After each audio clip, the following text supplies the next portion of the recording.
if people actually take the time and objectively look at what I'm saying, and I included the word objectively, because everybody will come at it from their own belief system.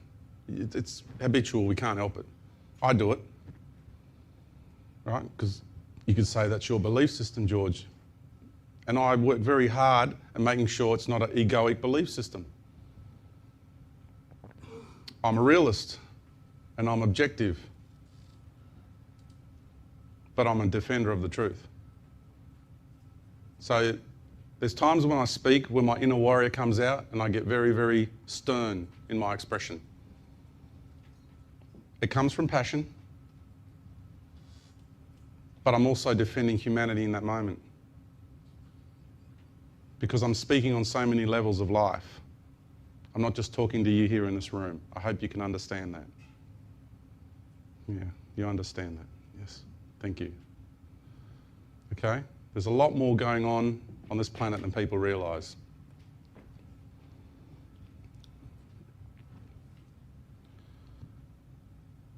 What we are about to become, the magnitude of what we are about to become is so profound, because we're taking all of that universal existence and we are compressing it all into a single embodiment. When Mother Earth reaches the point of the 21st of March 2013, she's going to activate her planetary light body. And people go, well, what does that mean? What does it mean for us in our everyday lives?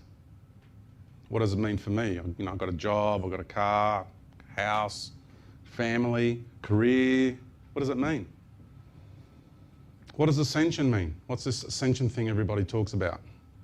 Well, let's look at the word ascension. It means to ascend, state of ascending. So what we're doing is we're taking a vibrational reality and we're raising the frequency. That's all that's happening here.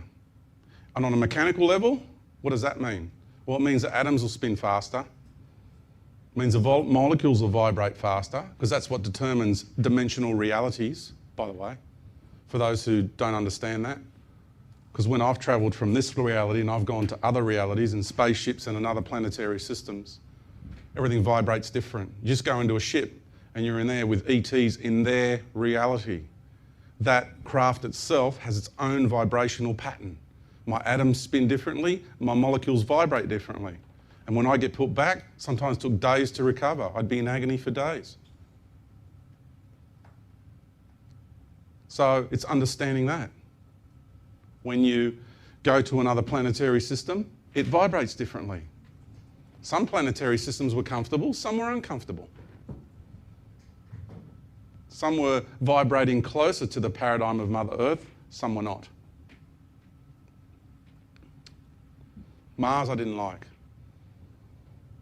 It's a male warrior energy, that being, that's the consciousness of Mars. It's just there. It's still got life force in it, but there's not much there, but he's still there. He's just sort of like sleeping at the moment. But I didn't like his energy very much. But I've got to overcome that, because that means there's something about myself I don't like, you see. So this universe is a mirror. So whatever you don't like about me, you've got it inside of you.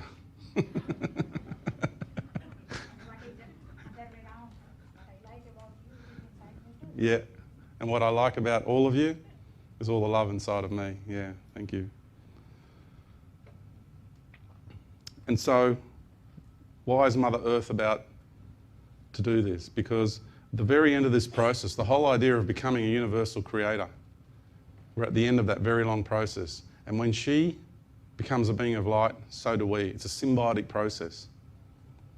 And so she's about to give birth to a whole new race of beings in the universe. And it's a whole planetary race of universal creators of love and light. I know it's a bit love and light thing, but it's true. It's true. We've learnt the construct. It's where I'm going. It's what I'm doing. You don't have to come where I'm going. Because later on, when I start talking about all the ETs and stuff, and I get down to the nitty-gritty and the down and dirty of what they want to do, if you resonate with them and you want to go on their ships with them, by all means, that's your soul journey. Okay? So please, everybody's got their own individual journey happening here, and I'm just sharing with you what I know, what I know life to be and where I'm headed. So you make your own choice for your own life and do what's right for you. I would like very much for you to come along. That's reality. Okay? I'm being as unconditional, loving as I can in this capacity as George right now. I very much would like for you to come where I'm going. I really would. But I also love you no less if you don't. Okay? So Mother Earth is about to ascend. She's about to give birth to this new race of life in the universe. A whole planetary race of universal consciousness. Beings that embody universal consciousness. We will not have an energetic center of any kind. We will be pure expression of light. Just pure light. And you go, George, but that already exists in the universe. No, it doesn't. Not in this format. No way. Nowhere near it. There are beings that are posing as light beings. Wow. You just got to understand how far this goes. But nothing like this version. This is taking everything that you've done, everything that you've been, and compressing it into one embodiment. And that's not all. It doesn't stop there. Because then your consciousness will go and start creating its own universe through the construct of light. And off you go. And then that embodiment part of you will go back into this universe. Not back in, but, will go throughout this universe and continue to teach and show the way.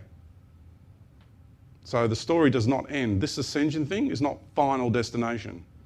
It's just the next phase in our journeys. It's just, we came into this universe and we wanted to learn how to be like this universe. That's all it is. So on one level, it's not that big a deal because we're already universes, aren't we? We're all hanging out together on a universal level and we're all inside one another, learning how to be like one another. And you know what God is, and so you don't have to do this, God business. Because none of us are into that on a universal level. Really. I mean, if you're inside of me and you're inside my universe, are you going to get on your knees and pray to me like a God? Are you? I hope not. Because I don't like that. We see everyone as equal. We're just having our journeys. We're experiencing life and we're having our journeys and we're enjoying ourselves. We're enjoying ourselves in life. Are there challenges in this universe? Oh yeah, because of its nature. It's division, light, polarization, frequency, vibration. It's in the nature of this universe to create that separated state of being. Right? So the challenges that we experience in this universe, okay, I will go as far as saying, as far as I'm aware, are the toughest going around. These other constructs, I can't comprehend them inside this universe. There's something else. And that's saying that, does life exist beyond light? Of course it does. Because if you say light is all there is, right, then immediately you put a finite existence on life. Life is infinite.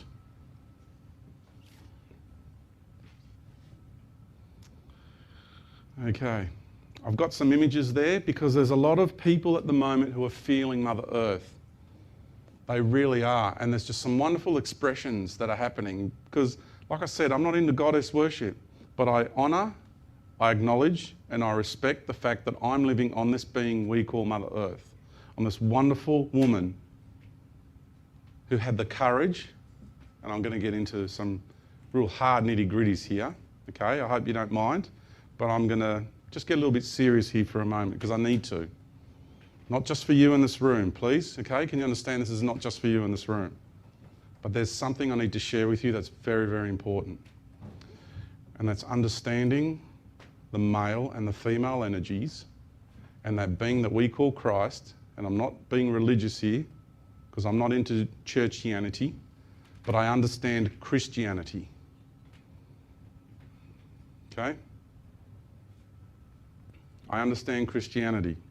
I understand what took place 2,000 years ago. Because in all the journeys that I've had, you begin to reawaken and understand what took place. And I want to share with you the sacrifice that that man made 2,000 years ago, because it's not what you think it is. Let me put it this way. We're told that he was beaten, right?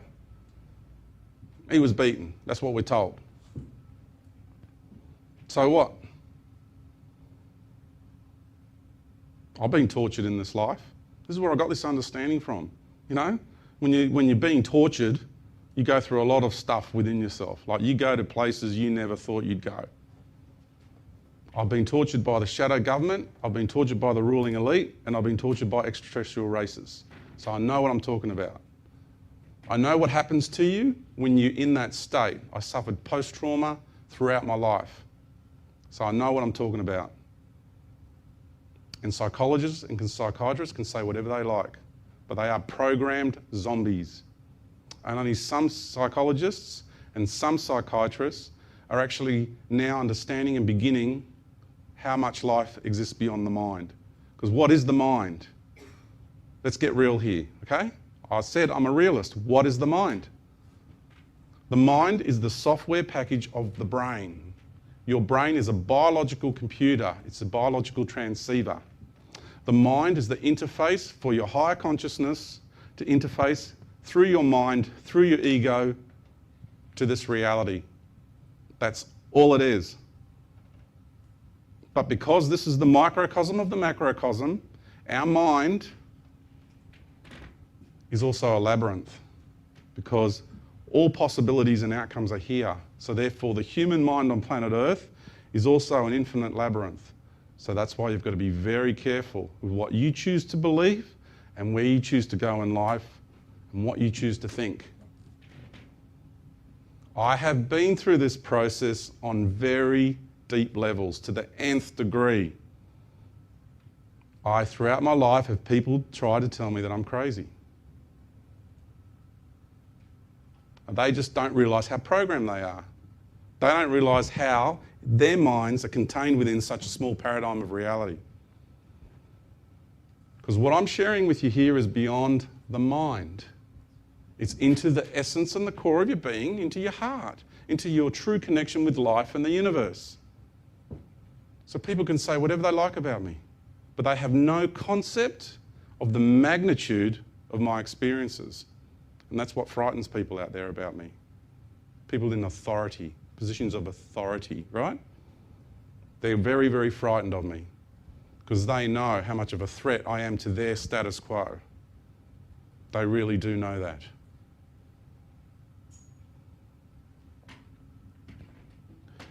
The sacrifice of that being made 2,000 years ago, there's a group who will say he never existed.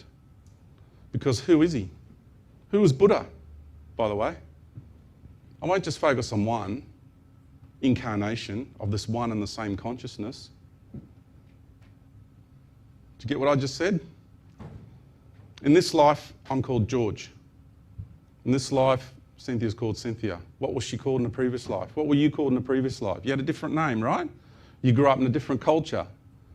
Same spirit, different name, different embodiment, different culture. So when you hear the term, was Jesus God walking this earth? Yes, he was. Absolutely he was. It was the creator of this universe walking this earth. Was he into worship? Nope. Not at all. Was Buddha into worship? Not at all. Was Krishna into worship? Not at all. One and the same being, one and the same consciousness. And all the other versions of these one and the same consciousness throughout history on this planet.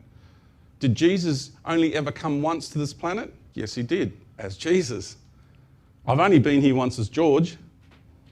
So is that statement true? Yes. But you see how they play with it. They'll take a truth and they'll twist it. They'll put a slant on it. But has the essence of Jesus, the consciousness of Jesus ever been to this planet before? Absolutely, many times over. And he's been here since. He came as King Arthur. And people, you'll get told that's just a fable as well.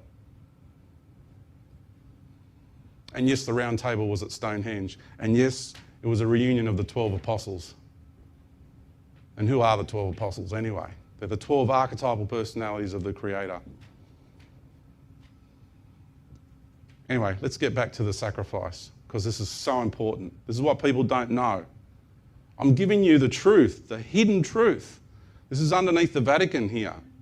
They are frightened of people knowing this piece of information. What I'm about to share with you is so potent to know this piece of information.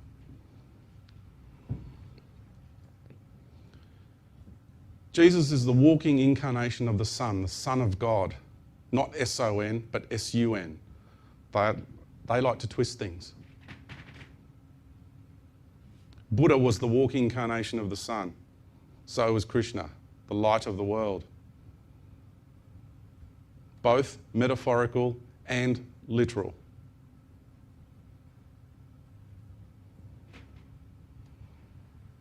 When he came here 2,000 years ago, Mary Magdalene was his twin flame, the incarnational aspect of Mother Earth. Horace and Hathor, Father, Son, Mother Earth.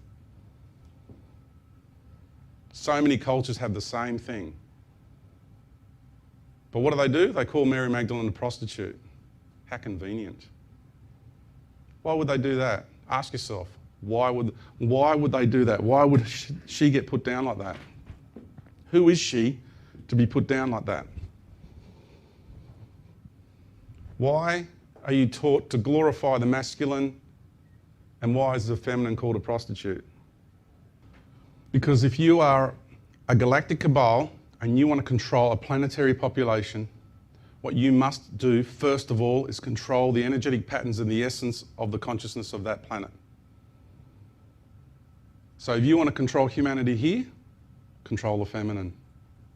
You control the feminine, you control humanity. You suppress the feminine, you suppress humanity. Now you understand why the women of Islam wear the veil. Because the feminine is hidden behind the veil. I've seen through the veil. I've experienced life beyond the veil. When you travel into Avalon, like I have done, and I manifested a body there. Like I said, fifth dimension, it's the 5D realm on this planet. It's called Shambhala in other cultures. It's called Chula. It's called Valhalla. I'm not talking about Agartha. That's something different. That's an ET holographic reality inside this planet. That's something different.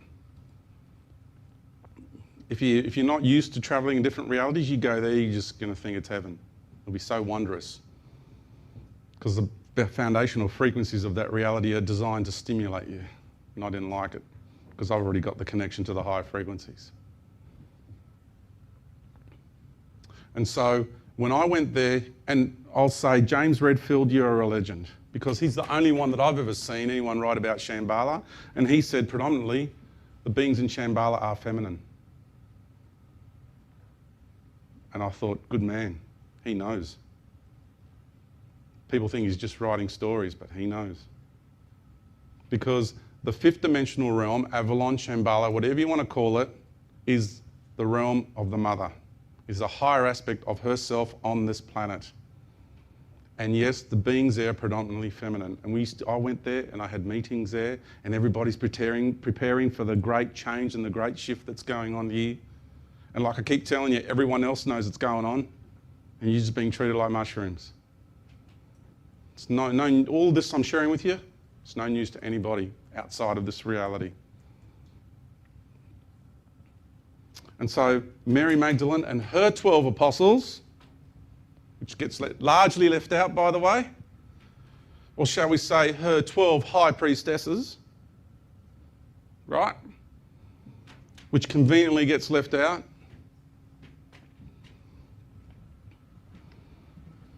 It's a big story. I'm going to spend a little bit of time on it, but it's a big story. It'll really help you understand what's going on. Because our societies are Christian-based societies, right? So I'm just going to stick with this for a while, because this is what the majority of you are conditioned to. If I stood up here and talked Vedas, you wouldn't get it. So I'm communicating this message to you through Christendom. Get it? Because we're programmed into Christendom. I'm christened Greek Orthodox. I'm not putting down anyone's religion. What I'm exploring and bringing into question is my religion. Do you get what I'm doing here? And I'm going to get right into it. Because there's things going on with my religion, which is very similar to yours, that is just, oh, you wait till you hear what I have to say.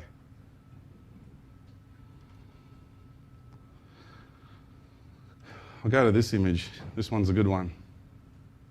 Because that's not a man slaying the dragon there. That's a woman. And this is what is happening behind the scenes, by the way. Because you've got good and bad dragons, right?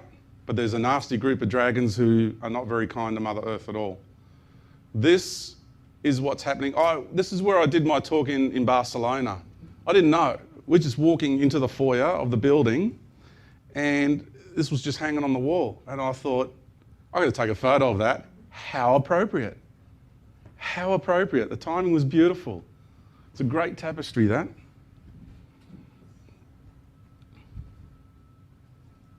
Because notice it's gold, right?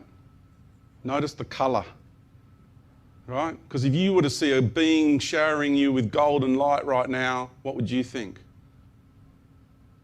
I'm telling you, don't ever judge a book by its cover. That cliche is more true now than it ever has been in your lives.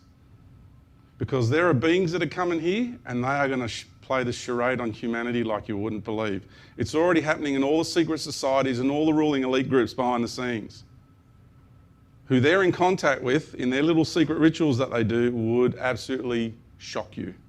And they truly believe they are talking to Isis and to Horus and to Jesus and to Buddha. They truly believe that that's who they're communicating with, that these beings are manifesting in front of them. And it's a charade. So, let me just quickly go here because this is all part of it. If anything is going to be manifest in this reality, we have this universal symbol here. The circle and the cross, right? The Celtic cross, isn't it?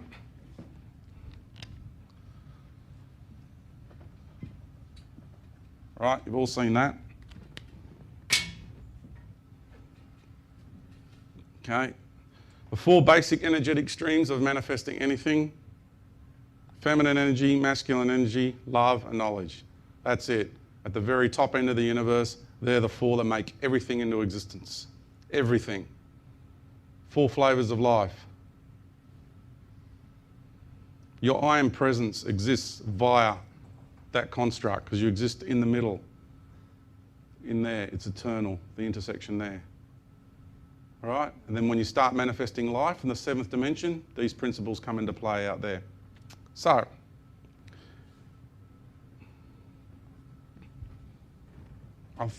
you're familiar with that? Interesting, eh? Celtic cross, medicine wheel. There's a theme emerging here that this symbol is actually used everywhere. It's actually used throughout the universe, in case it's a universal symbol. That's what I'm trying to get you guys to understand. It's a universal symbol. This next picture might surprise you.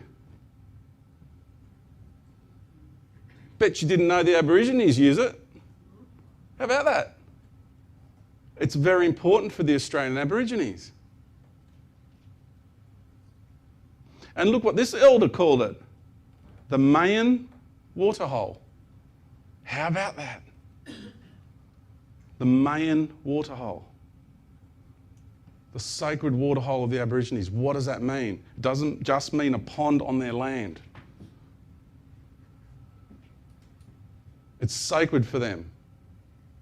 The moment you see waterhole, you go, okay, waters, the sacred waters, the baptismal waters. What does it mean? It means the ocean, the greater ocean of consciousness of life. Who did the baptizing, do you reckon? Who did the baptizing? This is where I'm leading to with all of this. Who did the baptizing? You heard a guy called John did it, don't you? So tell me, is that John sitting next to Jesus in the painting of Da Vinci? Is it? If you want to defend your belief system, you'll say, of course it is. Looks like a woman to me. I think Da Vinci was trying to say something. I didn't arrive at this through this process, right? I knew this, but I'm just sharing this process with you to get you to understand it. This planet is a woman. It is the divine feminine consciousness of this universe. So now tell me, who has the final say? Who grants people access to power here? When King Arthur wanted to retrieve the sword, which is knowledge and wisdom, by the way, and truth. That's what the sword represents. Because when you speak it, you ram it through lies and illusion, and it hurts. That's what the sword represents. Samurai, way of the sword of Troy, throughout every culture. Right? The female has the final say. He had to go to the Lady of the Lake to retrieve the sword. He had to get her permission to access the higher knowledge and the higher wisdom. Get used to the idea that you're on a woman's body, and not just any woman, the divine mother consciousness of this universe. No worship, merely understanding, acknowledgement, respect. That's it. Remembrance, let's throw that one in. Understanding your construct here.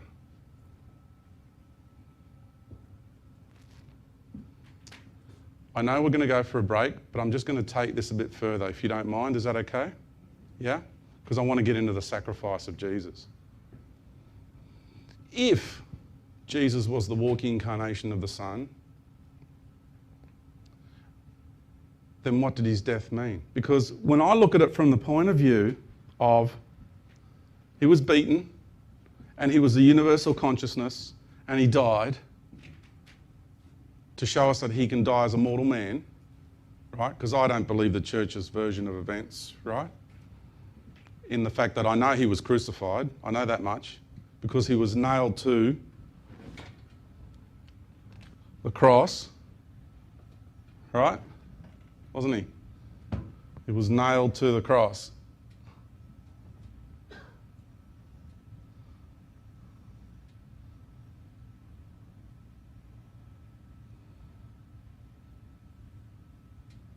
Right? It's understanding what they're throwing in your face, ladies and gentlemen. He was nailed to the knowledge and the wisdom and the truth of life. Because when he died, that heralded the Dark Ages, didn't it? After that, people were being burned at the stake and tortured and raped and pillaged for knowing life outside the doctrine of the church. I really think what I'm telling you here. Really think about it. Understand the symbolisms they use. Why is that thing being used? Because it's the sword. It's knowledge. And that's what died when he died. And it heralded the Dark Ages and plunged this reality down. But that's not all. That's nowhere near all. Why was he crucified? Why did he die? What was his real sacrifice? He relinquished his authority over this domain. His authority as the husband to the wife of this planet. Now I'll get to the real sacrifice. Because anybody who's ever loved a woman, any man who's ever loved a woman, any man who's ever loved another man who has a feminine nature about them. Right? So any male aspect who's loving a female aspect. Let me just share this with you now. Because when he relinquished his authority over this domain, it heralded the Dark Ages. It was a man stepping back from his wife and in full view of his wife as the son, watching his wife getting marauded by dark energies.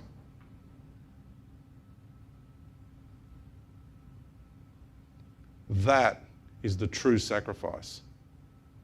That is the ultimate sacrifice. Because the other version doesn't cut it for me. I wanted to know what really went on. That's big. That's as big as it gets. A man stepping back from his wife and allowing her to be marauded by others. That's big.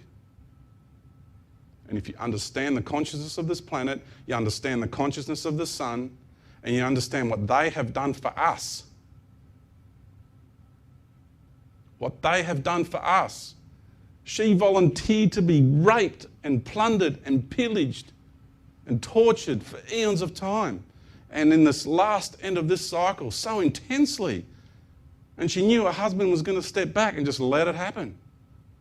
Both of them. Then you begin to understand what the real sacrifice is that's going here. Because you wouldn't have had these incarnational experiences. That environment that's here wouldn't have been created. They had to step back and allow this place to just plunge into this dark, infested reality. So you can come here, have the experiences you had, and do the final stages of reintegration into your soul. Now, symbolically, you can say they died for our sins. Metaphoric, symbolic interpretation of what I just shared with you in detail, in fact, in reality. That's big. Anyone who's in a relationship, would you step back from your partner and allow others to maraud them? But mostly a man stepping back from his woman. A male energy, in whatever embodiment it is, stepping back from a female energy. Whereas two women in a relationship or two men in a relationship. One's always more masculine, one's always more feminine. Right? So you know what I'm talking about. Any walk of life you're in. This is what we're talking about here. That's big. Please, I know I'm ending on a bit of a sour note, but it's not. Because when you understand their sacrifice, you understand just how important we all are, and you understand the magnitude of the love they have for us and what they have done for us here. The courage it took to do what they have done. This is the truth. This is what's hidden in the Vatican. This is what they don't want you to know. And I challenge any clergyman to take me on this subject. I lay the gauntlet down because truth is truth. And they will try and word things and do the intellectual steptoe and impose their paradigms. But if I'm going to drive that sword, they're going to hurt. And they're not going to like what I'm going to have to say to them.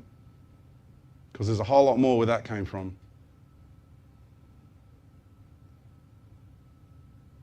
And the Vatican is scared. They know I know. This piece of information going out means they now know that I know. Father, Son, Mother Earth, universal consciousnesses. And you know what? When the veil lifts, you're all going to know this. It's awesome. I love speaking the truth. It's so easy. Because it is. It's what is. It's the way things are.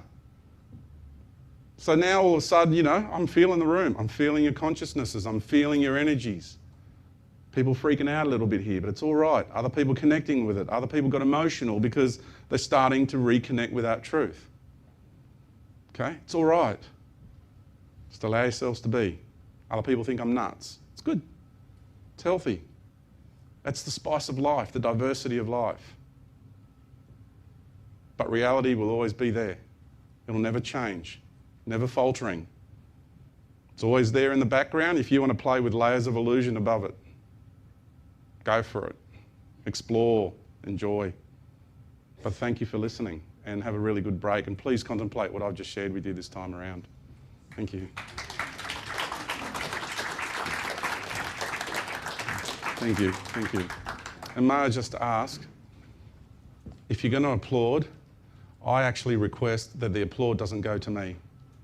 Okay? This is going to sound weird, but if you're going to applaud, I want you to applaud in each and every one of yourselves, okay? Okay, at the end, okay? Maybe I'm being presumptuous here, but at the end, when it comes to the end, you applaud yourselves because you're all heroes here. All right? I just want you to know that. Thank you.